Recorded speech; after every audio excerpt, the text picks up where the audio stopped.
ఓం మాతృదేవో భవ, ఓం పితృదేవో భవ, ఓం ఆచార్యదేవో భవ, ఓం శుక్లాంబరధరం విష్ణుం శశివర్ణం చతుర్భుజం ప్రసన్నవదనం ధ్యాయే సర్వవిఘ్నోపశాంతయే. అగజా ఆనన పద్మార్కం గజాననమహర్నిశం అనేకదంతం భక్తానాం ఏకదంతముపాస్మహే, ఏకదంతముపాస్మహే. ఆపదామపవర్తారం దాతారం సర్వసంపదాం లోకాభిరామం శ్రీరామం భూయో భూయో నమామ్యహం. ఓం ఆంజనేయం మహావీరం బ్రహ్మ విష్ణు శివాత్మకం తరుణాక ప్రభాం శాంతం రామదూతం నమామ్యహం.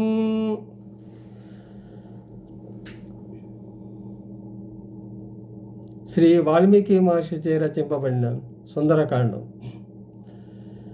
జాంబవంతుని ప్రేరణతో ఆంజనేయ స్వామి రావణుడు అపహరించిన సీతామాతను తెలుసుకోవడానికి దక్షిణ దిశగా ఉన్న లంకను చేరుకోవడానికి సిద్ధపడ్డారు.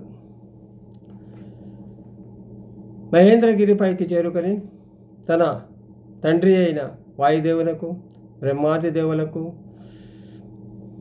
తూర్పు దిక్కుగా తిరిగి ప్రణామం చేశారు. దక్షిణ దిశగా వెళ్ళదలిచి తన శరీరాన్ని బాగా పెంచి తన కర చరణాలతో ఆ పర్వతాన్ని అదిమిపట్టారు. పర్వతాన్ని అదిమి పెట్టగానే బంగారు వెండి మొదలగు ధాతువులన్నీ బయటకు వచ్చాయి. పెద్ద పెద్ద ఎర్రని శిలలు ముక్కలు ముక్కలుగా బయటకు వచ్చాయి. ఆ గుహలయందు పర్వతం యొక్క గుహలయందు అనేకమైన జంతువులు దాగి ఉన్నాయి. అవన్నీ కూడా ఓ గగ్గోలు పెట్టి భీకర ధ్వనులు చేశారు. ఇక ఆంజనేయ స్వామి తన వేగాన్ని పెంచి లంకానగరం చేరుకోవడానికి బయలుదేరారు. తను వేగంతో పాటు ఆ శిఖరముపై ఉన్న కొన్ని చెట్లు లిప్తకాలం శ్రీ ఆంజనేయ స్వామి వెంబడించి తర్వాత సముద్రంలో పడిపోయాయి. ఆకాశమున తేలిపోతున్న వాయుపుత్రుడు ఆ వాలం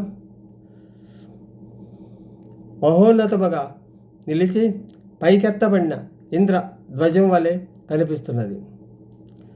సూర్యుడు శ్రీ ఆంజనేయ స్వామికి తాపం కలిగించలేదు. తన తండ్రి అయిన వాయుదేవుడు చల్లని గాలులు వీచాడు. అంతరిక్షమున పయనించుచున్న మహా తేజస్వియగు హనుమంతుని మహర్షులు, గంధర్వులు, దేవతలు మొదలగు వారందరూ ప్రస్తుతించారు.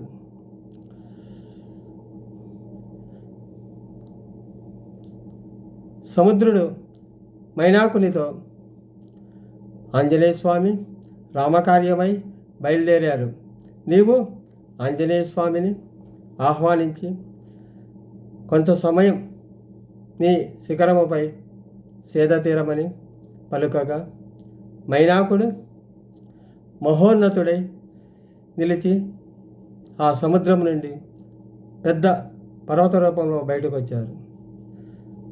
అప్పుడు ఆంజనేయ స్వామి ఇది నాకు ఒక మహా విఘ్నము కలిగిస్తుందని చెప్పేసి తన వక్ష స్థలంతో పడదోశారు. అప్పుడు ఆ మైనాకుడు ఆ పర్వతముపై మానవ రూపంలో నిలిచి, ఓ వనరోత్తమ, నీవు ఇది అతి కష్టమైన కార్యము. నీవు కొంతసేపు నా పర్వతముపై సేద తీరి ఫలములు స్వీకరించి బయలుదేరమని పలుకగా, అప్పుడు ఆంజనేయ స్వామి, ఓ వానరోత్తమ, ఇది రామకార్యము, నేను ఆగను, అయినా ప్రొద్దుగుంకుచున్నది, నేను వెళ్ళవలెను అని చెప్పి, నీవు ఆతిథ్యము ఇచ్చినట్లుగానే భావిస్తానని చెప్పి ఆ పర్వతము తలపై నిమిరి మరల తన వేగాన్ని లంకానగరం వైపు ప్రయాణిస్తున్నారు.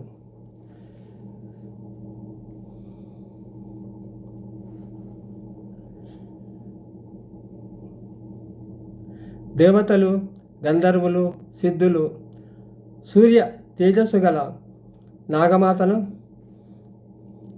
యొక్క సరస్వతో నీవు క్షణకాలము హనుమంతునికి విఘ్నము కలిగించమని కోరారు. నాగమాత సురస తన కాయముతో హనుమంతుని ముందు నిలిచింది. అప్పుడు హనుమంతుడు కూడా తన కాయాన్ని పెంచాడు. ఈ సురస కూడా తన కాయాన్ని పెంచింది. ఒకరినొకరు తన శరీరాన్ని పెంచుకుంటున్నారు. ఒకరిని మించి ఒకరు శరీరాలను పెంచుకుంటున్నారు.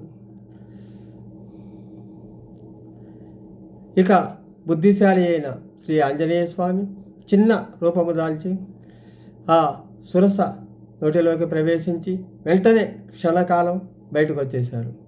అప్పుడు సురస తన నిజ రూపము దాల్చి హనుమంతుని పొగిడి, ఓ వానరోత్తమ, నీకు శుభము కలుగుగాక అని దీవిస్తుంది. ఇక హనుమంతుడు తన వాయువేగముతో లంకానగరం వైపు ప్రయాణిస్తున్నారు. సింహిక అనే రాక్షసి మళ్ళీ కింద సముద్రం లోపల ఉండి ఈ హనుమంతుని చూసి ఆ హనుమంతుని కిందకి గుంజుతున్నది. హనుమంతుడు అప్పుడు తనకి జాంబవంతుడు గుర్తు చెప్పాడు, సముద్రంలో సింహిక ఉంటుంది, ఆ సింహికని జాగ్రత్తగా ఎదుర్కో అని చెప్పడం వల్ల ఆంజనేయ స్వామికి అది గుర్తొచ్చి సింహికను క్షణకాలం చూసి తన ఆ సింహిక యొక్క ఆయువు పట్టుపై కొట్టి సింహికను సంహరించారు. మరలా ఆంజనేయ స్వామి తన వేగాన్ని పెంచి లంకానగరం వైపు ప్రయాణిస్తున్నారు. ఇక లంకానగరం సముద్ర తీరానికి చేరుకుని తన మహోగ్రమైన రూపాన్ని కుదించి చిన్న వానర రూపంగా దాల్చి ఆ సముద్ర తీరంలో నుంచుని చూశారు. ఆ లంకానగరము దివ్యముగా, అది చాలా మనోహరంగా కనిపించింది. ఆ లంకానగరము అమరావతి వలె తనకి గోచరించింది. ఇప్పుడు ఇక్కడి వరకు ఈ సుందరకాండము చెప్పాను. తర్వాత భాగము తర్వాత చెబుతాను. ఇక తర్వాత లంకానగర ప్రవేశము, తర్వాత ఇంకా ఆ లంకానగరంలో సీతాదేవిని చూడడము, ఇవన్నీ తర్వాత చెప్తాను. హాయ్ ఫ్రెండ్స్, మీకు నచ్చితే సబ్స్క్రైబ్ చేయండి, షేర్ చేయండి, లైక్ చేయండి. ఈ భక్తికి సంబంధించిన కాబట్టి అందరికీ తెలియజేయమని కోరుచున్నాను. ఓకే.